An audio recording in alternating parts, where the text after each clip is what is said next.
Hi, I'm Lesley Logan, and today we're going to talk about the saw on the mat. We're going to go over some modifications, some more advancement, and also some tips to not screw it up.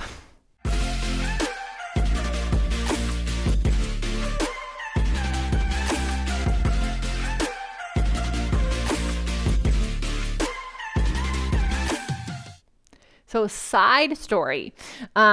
When I was teaching group classes, I had people who were in my class and they would travel around and take Pilates and they would go, no one teaches a saw as good as you.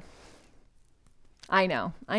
But here's the deal. It's because most people don't recognize where a lot of people are tight, and that when they're doing the saw, they're just turning versus twisting.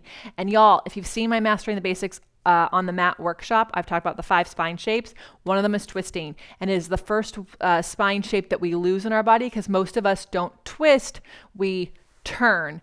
And that takes us out of our center and it becomes more of momentum versus. So here's what you want to do.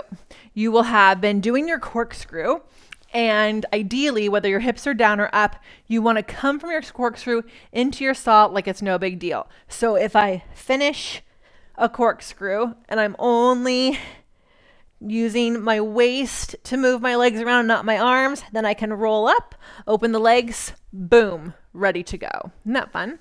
So your arms are wide to the side. Your legs are actually wider than your mat. So if you have moon boxes, it's awesome. If you don't have moon boxes, you just take your legs wider than your Pilates mat, right? And they can be on the floor. So the arms, a lot of people end up trying to reach them from their shoulder. I like to lock my elbows out. It's not a good thing. So I got to keep my elbows a little bit soft, reach my arms from the width of my upper back.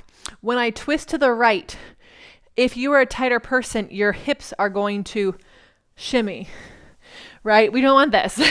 So what I want you to notice is as you twist, can you pull your opposite hip down and almost energetically back? And then when you round, instead of looking at this back arm or twisting it in weird ways, palms just face down, you look at your stomach and then you use your arms, they're reaching in 2 directions to twist you more. 1, 2, 3, lift. Now I said use your arms. I don't mean that the arms twist you.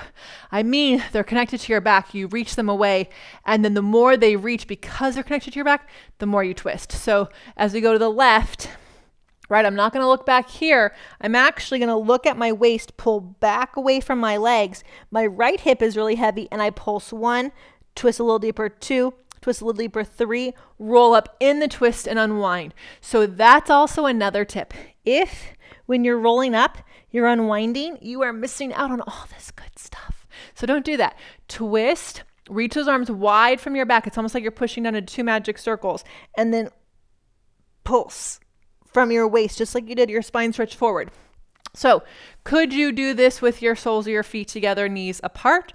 Yes, especially if you're really tight in your hip flexors. You can put your hands behind your head. You can twist, bend down, focus on just the twist and take the arms out of it, especially if your arms and your hip flexors are causing you to cheat. I don't want you to do that, but just squeeze those soles of your feet together, get that fast on. Something that I like to do right here is I just go, it's a technical term, right? You feel those outer hips connecting here, and then you twist. Oh, they're so on. My pelvis couldn't move if I wanted to. So how do you advance this? A little faster, a lot deeper in your twists, right? And you try to go from the corkscrew into the saw without really making a big deal about it. So if you're newer and you're doing a roll up and then you have to open the legs and you have to really set yourself up, totally fine. That's fine. But when you're more advanced, I want you to go from the corkscrew into the saw like it's no big deal. And I want you to get that hand outside your foot and really twist without your pelvis shimmying. So, if you're watching this from those OPC deck of cards, thank you so much. I hope this was really helpful for up-leveling your practice. If you didn't know that we have a deck of cards, now you do. You can check those out and our classes on onlinepilatesclasses.com where we do life better.